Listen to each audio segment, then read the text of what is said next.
It's the Mustang Insider Show presented by Cal Portland, the largest building materials company of cement and construction material products on the West Coast.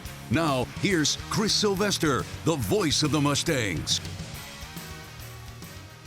This is the Mustang Insider presented by Cal Portland as we kind of step away from athletics. We're going to talk some sports here, but we're bringing in Dr. Jamie Patton, Assistant Vice President of Student Affairs with a focus on diversity and inclusion. He is our guest this week with so much going on in regards to social justice and injustice in America and beyond that here in 2020. It has just been a wild year, every spectrum you take a look at, and guys like Dr. Jamie Patton are trying to make America and the Central Coast and Cal Poly a better place. First of all, I know you've been so busy here in 2020, despite the pandemic and despite having to work from home most of the time. Thanks so much for taking some time out of your busy schedule to hop on with us.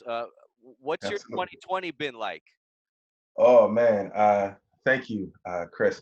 My 2020 has been much like everyone's 2020, where every month, every day, a new challenge, a new opportunity. But it's been an interesting ride. But again, my 2020 has been it's been fast and furious when I think about how we at Cal Poly went to essentially working remotely in March, and just to think that we're almost halfway through the month of October, it blows my mind. So it's happened quickly, but a lot going on, not only in this country, in this county, but in the world. Absolutely, and I think anybody who lives on the Central Coast or around San Luis Obispo understands that movement, and there's been a lot of local community support, which has been great as well. And obviously, in this challenging time where not every student is on campus, maybe we're not able to do the day-to-day stuff in person that we'd like to do and make progress on. But that day is coming, and I know you guys are working hard to tee it up for when all the students are back on campus eventually. There's a number of reasons we decided to branch out of athletics while things are kind of on pause right now and have a conversation with you. You've actually been involved with the athletic department. You had everybody in the athletic department read a book called 35 Dumb Things Well-Intended People Say, written by Dr. Mara Cullen. Explain to us a little bit about uh, why you felt that was a good idea for the folks in the athletic department to read, and what they maybe got out of it and what the response was and what the book's about. Yeah. So again, a very, I feel, interesting read that provides concepts about different things that we all need to think about, things that we all need to consider. And to quote Dr. Cullen, she talks about sometimes we're so afraid of saying the wrong things that we make the biggest mistake of all and say nothing. And so knowing that the relationship that our coaches, knowing the relationships, the deep relationships that our administrators within athletics have with our student athletes, the 500 students that participate, it's really important. And I appreciate them being willing partners to in some ways up their game, to sharpen their tools with regard to diversity, equity, and inclusion. So when I think about the 10 core concepts of this book, and as I was meeting with the administration within the athletics, we said, what can we do to help them along the way? Athletics has its own unique culture, not just here at Cal Poly, but across the country. And a lot of times we get, as I would call it here, mott-itis, where our students spend more time in mott athletic center than any other space on our campus. And with that, we need our coaches and our administrators within the department to be able to lean in and be willing to speak up when nothing is being said. Many of our student athletes or some of our student athletes are students of color. And when we think about that experience here at Cal Poly, which we identify as a predominantly white institution, and I call it actually a predominantly historically white institution, meaning that these spaces are having to be reimagined and revisioned for students in whom weren't being thought about when the university was being created. So thinking about the relationships that coaches have with their student athletes, it's important for them to have a frame of reference where they can connect with anyone, with any student athlete. And so again, this book, The 35 Dumb Things Well-Intended People Say, provides a framework to begin to think about how we create those relationships. One of the initial concepts that I appreciate about this book is intent versus impact. And when you think about, we have to move beyond our intentions and think about the true impact of our actions, of the things that we say, how we say them, how we approach them, and how we don't. We might want to say, for example, something may happen in 2020. Something may happen. Something, for example, one of the things I talk about with our student athletes, something may happen where they might have a picture taken of them and it's inappropriate, but at the time it seemed appropriate. It seemed funny. It seemed like they were just having a good time. That was their intent. However, the impact of that and the way that sometimes those images and sometimes those things that that are portrayed on the media or portrayed on social media can have a really demeaning and demoralizing impact on anyone that comes across. I often think about actually the NFL draft. Every year, it seems like something is leaked, something, a picture or a video, and while the intention of the student athlete at that time, they were just having a good time being a college student, being 18, 19, or 20 years old.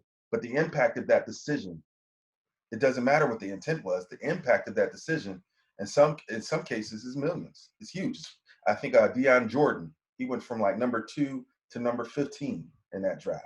So again, helping folk to understand, again, the intention is much greater than the impact. So that's one of the concepts that I work with the athletic department on. I was really excited to see the conversation that they had as we reviewed the 35 dumb things well-intended people say, and they're willing to engage to say, how can we make this, and then taking it a step further, how do we make Cal Poly athletics, how do we make Cal Poly a more welcoming place for all students, not just our student athletes, but for all students here in SLO. Our guest here on the Mustang Insider, presented by Cal Portland, is the Assistant Vice President of Student Affairs with a focus on diversity and inclusion, Dr. Jamie Patton. And you've been all over the place, man. You graduated from Haven University in Pennsylvania. Then you went to NAU to get your master's, and you spent 6 years at NAU before going to Ohio. Forgive me if I forgot to stop along the way, but you got to Cal Poly back in 2017. Obviously, 2020 in regards to our conversation and diversity and inclusion, 2020 has been a year where we've heard the cries of many, and they've been doing it consistently. I think kind of since late May. I think we've had a great amount of consistency in what the message is that a lot of folks, including yourself, are trying to get across, and obviously more diversity, more inclusion. That's in your title for sure. But what's the biggest difference that you've been able to be a part of at Cal Poly from when you arrived in spring of 2017 and kind of where we are now in late 2020? Obviously, this has been a huge year, and this has been a weird year in a lot of ways, but I'd imagine that there's been a lot of progress made since you took the position, and you guys have big plans for the future as well. Yeah, as we continue the conversation and we think about this year, this point in time, and where we're at, it's like no time in our history.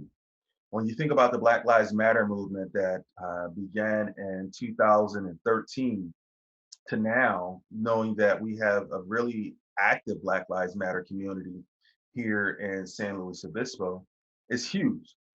We've already started to make some shifts and see some shifts in our climate and or just acknowledging racial injustice that happens on our campus and in our community. I definitely applaud our student athletes who were part of several of the movements that happened. But like you said, since late May, we got beyond the pandemic, but then once we saw the murder of George Floyd, the 8 minutes and 46 seconds in which his life was taken from him, it really elevated a critical consciousness across the nation and including San Luis Obispo, where folk that were not a part of the conversation about Black Lives Matter about Black Lives Matter or racial injustice or systemic racism now find themselves a part of that conversation. I'm proud to see many of my colleagues on our campus at Cal Poly beginning to do their own self work, their own indoctrination and or doing a deeper dive into why the Black Lives Matter movement has come to be and why it's so very important as we continue to move forward. Um, yeah. Dr. Jamie Patton is our guest here, and obviously, in regards to athletics, so you mentioned the book that you had them read and your involvement with them during this time. We've seen it on a much larger scale in the NBA, where you see Black Lives Matter on the floor, you see Black Lives Matter, Mhm. equality, group economics, a number of different social justice messages on the back of jerseys, and some folks might want to make the argument that, well, you got to keep the politics out of sports. Well, in the sports world, and even at the collegiate level, uh, as a sports team, as an athlete, you're often on the biggest stage of anybody. I mean, when Cal Poly is at its best, whether it be basketball or volleyball of late, football, baseball. I mean, if you're able to send that message on that big of a stage with that many people watching or listening or attending, it's going to get across. And I think the NBA did a great job of that. I know that the NFL and even Major League Baseball and the NHL, I think they've all made a better effort here in 2020 to kind of push that message across.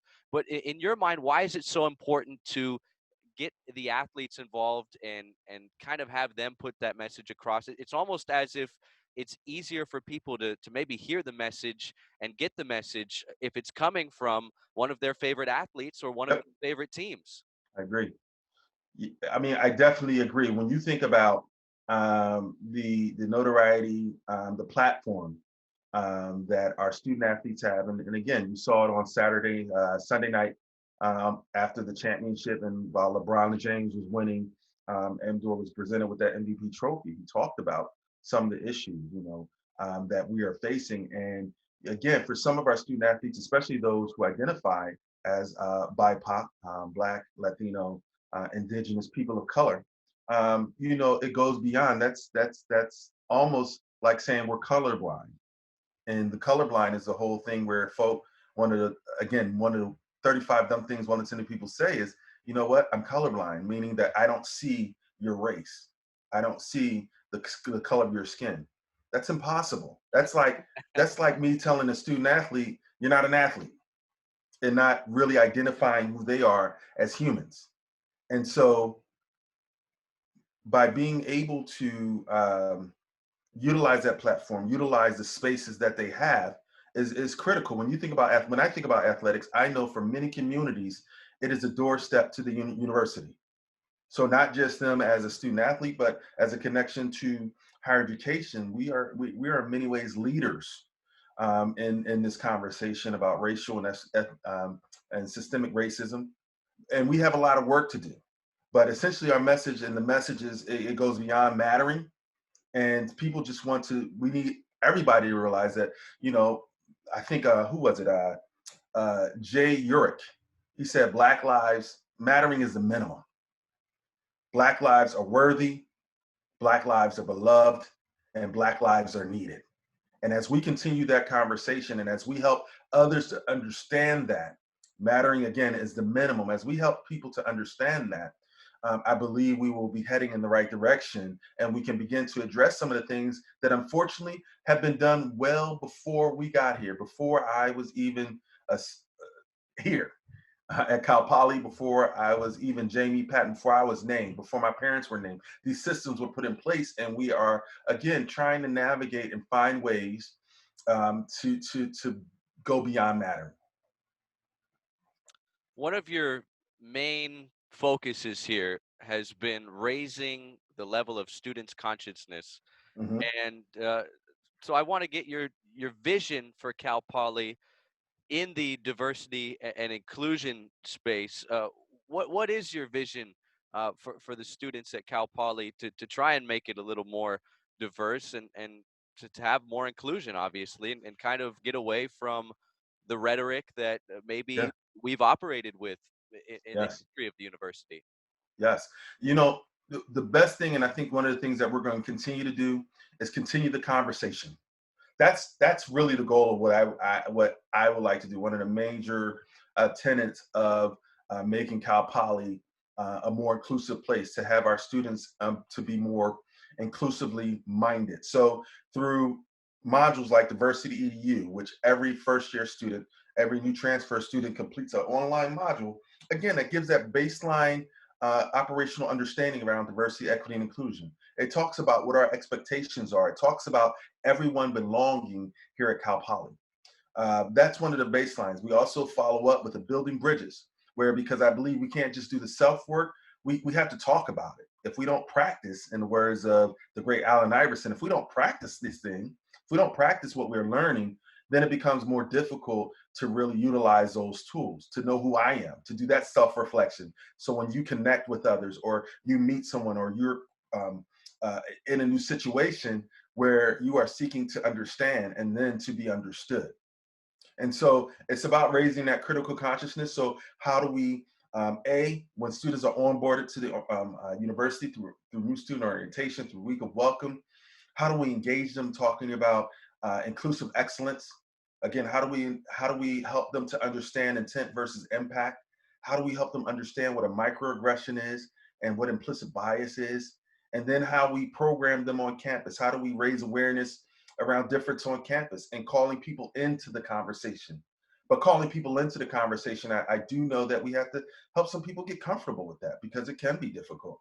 You know, I actually have two little ones uh, in the house, and just because of who I am, we talk about race and we talk about what's happening across the country because of our identities, because we're a multiracial family. But I recognize that many people don't have that opportunity to talk about it at their kitchen table or their dining room table in high school. They don't get an opportunity to truly talk about it at high school in their classes. So we're, again, trying to provide a space here on campus from the very beginning to say, this is what we expect. This is how we would like you to engage. And it's not okay to make someone feel uncomfortable, or to cause someone to not feel comfortable or safe on this campus. And we continue the conversation through programming like Undocu Week this week, around education about what undocumented status means. We have a list of programs that are happening this week. We do things like the cross-cultural welcome and culture fest, where, again, people have an opportunity to show who they are and be prideful of being a Mustang.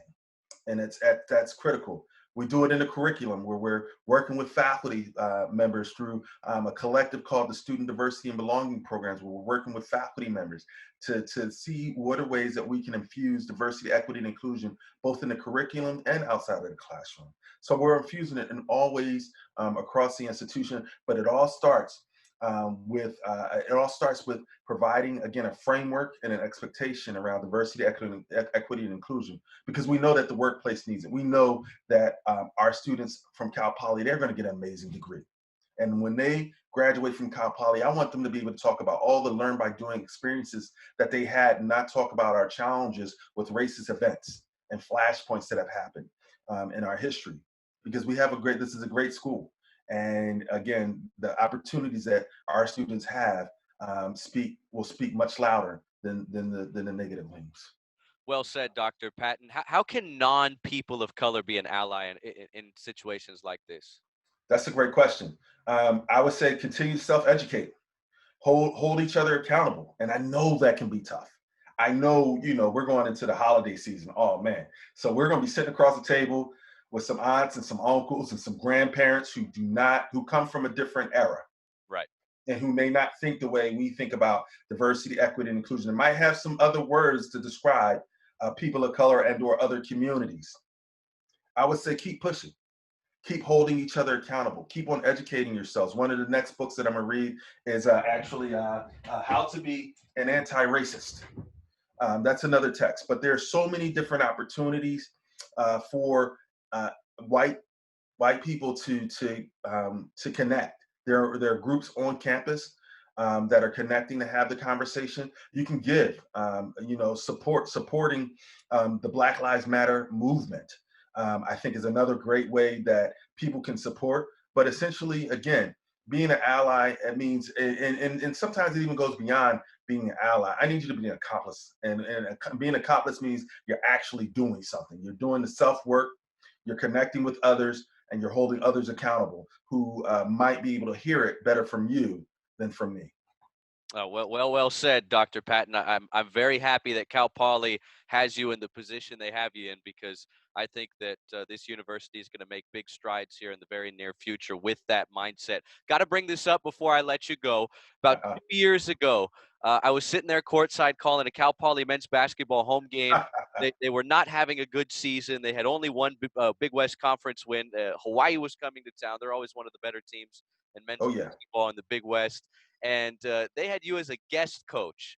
And I had never heard the Cal Poly bench that loud in my entire life. You got them fired up. I truly don't know if they win that game unless you're sitting there with them.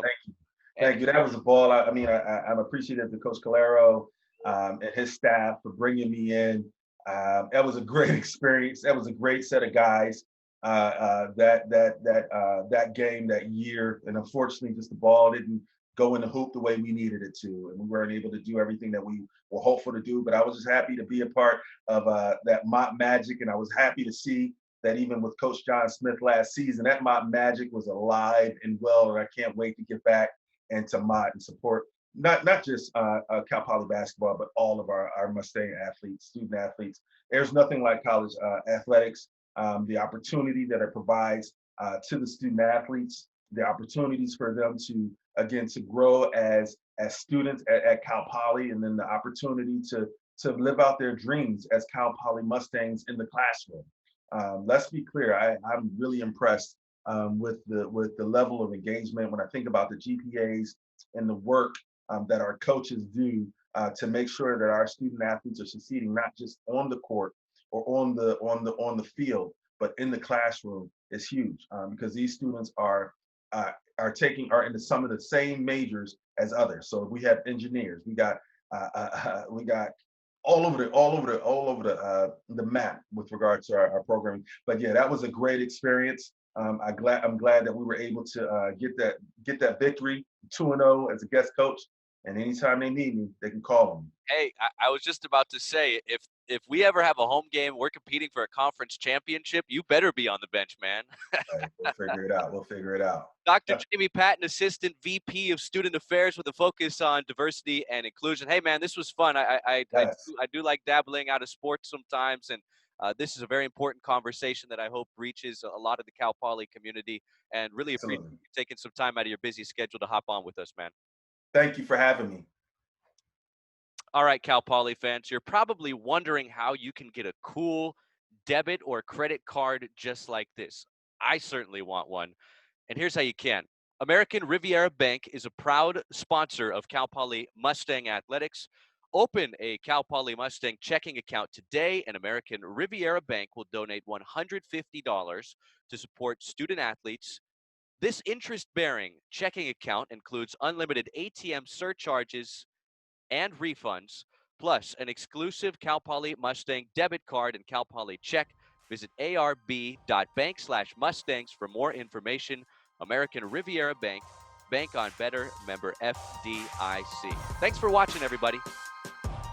This has been the Mustang Insider Show, presented by Cal Portland, with a commitment to environmental leadership that has made the organization stronger and is the primary choice of contractors. The Mustang Insider Show. The preceding has been a Learfield IMG College presentation of the Cal Poly Sports Network.